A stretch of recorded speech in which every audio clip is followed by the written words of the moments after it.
kan betul. Dan pengawas.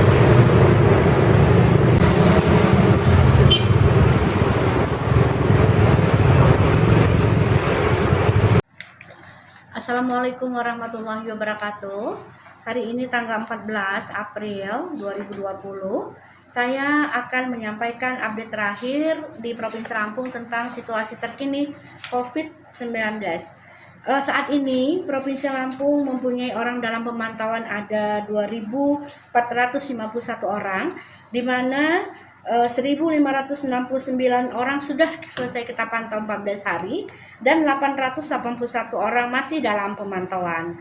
Dan ada satu ODP kita kemarin itu dalam perjalanan menuju ke Padang itu mengalami meninggal. Nah, itu informasi tentang ODP. Selanjutnya kita ada PDP, pasien dalam pengawasan. Saat ini yang masih berada di ruang isolasi itu ada 18 orang, dan yang sudah negatif boleh pulang ada 28 orang, dan yang meninggal dalam status dia PDP dalam arti orang ini belum dilakukan pemeriksaan swab dan menghasilkan hasil yang positif. Jadi kita tetap mengatakan itu adalah PDP, itu ada 4 orang ya. Untuk kasus terkonfirmasi COVID-19 di Provinsi Lampung saat ini kami mempunyai 21 orang, di mana yang saat ini masih dirawat di ruang isolasi ada 8 orang, dan yang meninggal ada 5 orang. Ada yang katanya penjemputan terhadap satu pasien di daerah Lampung Selatan ya. Jadi saya ingin menceritakan sedikit perjalanan pasien tersebut. Ada seorang laki-laki umurnya 22 tahun ya. Alamatnya adalah di Desa Canggung, Kecamatan Raja Basa. Ya, memang pada 7 April dia tiba dari Tangerang. Jadi ada asal dari daerah terjangkit ya, tujuannya di Tangerang mencari pekerjaan, dan waktu itu dia keadaannya sehat dan tidak ada keluhan ya. Tanggal 11 April ya, yang bersangkutan ada keluhan batuk, badan lemam, kemudian penderita bersama dengan ayahnya ya pergi berobat ke dokter praktek swasta di Kalianda ya. Penderita tidak diberikan obat saat itu dan disarankan oleh dokter untuk isolasi mandiri. Mungkin dokter menganggap dia sudah dari daerah terjangkit, yaitu dari Tangerang. Akan tetapi karena badannya merasa masih tidak nyaman, penderita tersebut dan ayahnya pergi ke Rumah Sakit Umum Daerah Bobazar untuk berobat kembali. Dan di rumah sakit umum tersebut, penderita disarankan untuk diisolasi di rumah sakit. Tetapi ayah pasien menolak. Ya, akhirnya rumah sakit menyarankan untuk isolasi mandiri di rumah. Dan kita tidak bisa memaksa juga. Tanggal 13 April, ayah penderita menghubungi bidan desa di wilayahnya, menyampaikan bahwa anaknya sesak nafas. Kemudian bidan desa menghubungi tenaga surveillance puskesmas. Hasilnya pasien itu disarankan untuk dirujuk ke rumah sakit. Akan tetapi sebelum dirujuk ke rumah sakit, pasien tersebut telah meninggal dunia. Ya. Nah, kemudian pihak puskesmas menuju ke rumah duka, mengambil jenazah untuk dibawa ke Rumah Sakit Bobazar guna untuk dilakukan otopsi dan pengambilan rapid test. Hasilnya rapid test saat itu adalah negatif ya, serta pengambilan swab tenggorokan untuk penegakan diagnosa. Nah, setelah itu jenazah tersebut dilakukan pemulasaran jenazah sesuai dengan protokol penanganan jenazah COVID-19. Nah, dalam kasus ini perlu saya juga memperingatkan kepada teman sejawat saya terutama ya, rapid test negatif, kenapa harus mengambil swab tenggorokan? Itu hal yang tidak perlu dilakukan, apalagi pasien sudah meninggal dunia. Ya, harusnya kalau rapid test positif baru kita tindak lanjut dengan swab tenggorokan untuk melihat diagnosa pasti apakah dia positif atau tidak. Ya, ini suatu hal yang ingin saya peringatkan kepada teman sejawat. Jika hasil rapidnya sudah negatif, tidak perlu dilakukan. Ada juga pertanyaan yang masuk ke humas kami. Ada berapakah jumlah penumpang bus tersebut? Apakah semua penumpang akan dilakukan rapid test? Dan berapa warga kita? Ya, penumpang bus tersebut setelah kami konfirmasi itu ada 9 orang tujuannya Palembang. Ya, 6 orang yang di Lampung, 7 orang masih tujuannya ke Bandung.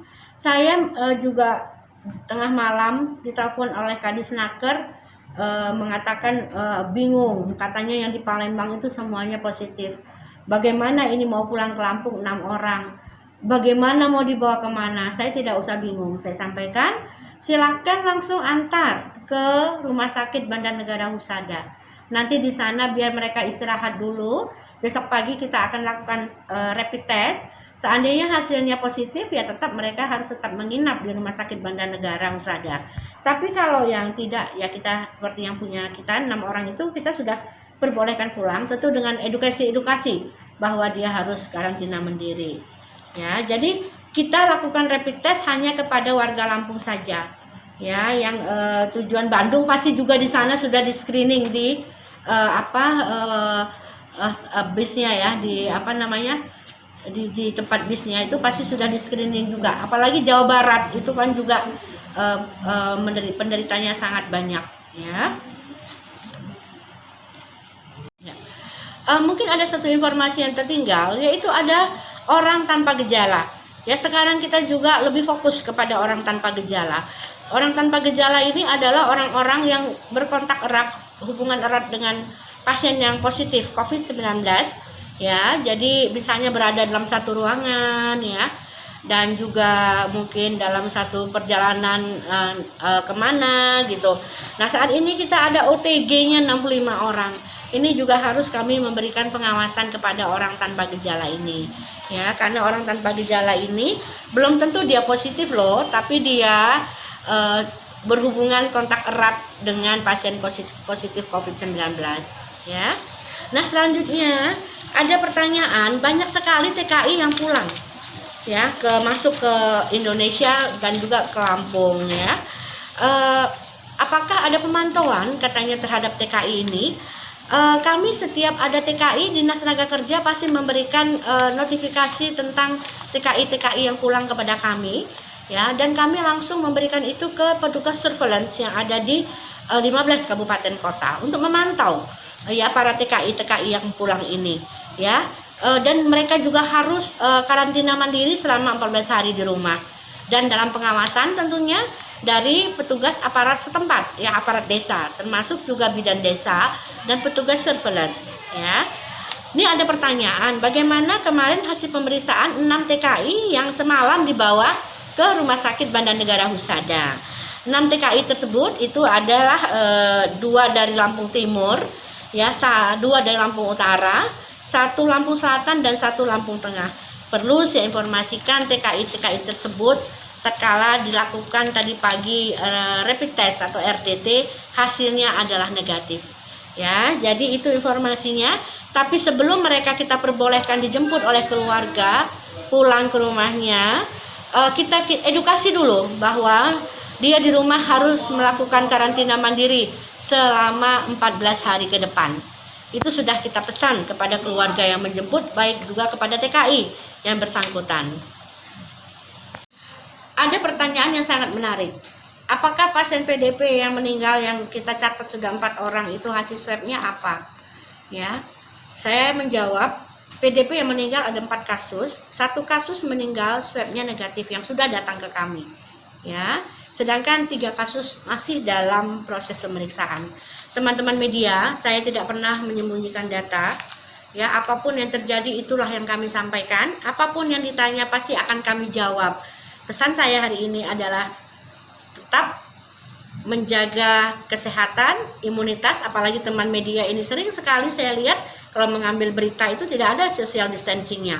Dekat sekali, itu harus dijaga ya teman-teman media.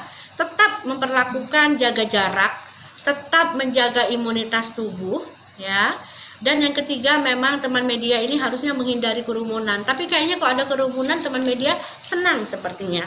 Ya, jadi saya ingatkan kembali harus patuhi agar teman media juga sehat terus, bisa memberi informasi yang benar-benar akurat dan terpercaya ya. Dan satu lagi pesan saya, jangan lupa bahagia, karena bahagia itu semua penyakit itu tidak akan datang ke kita, semua positive thinking.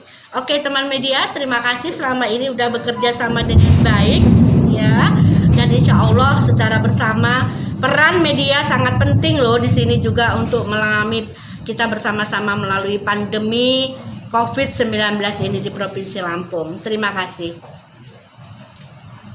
kasih.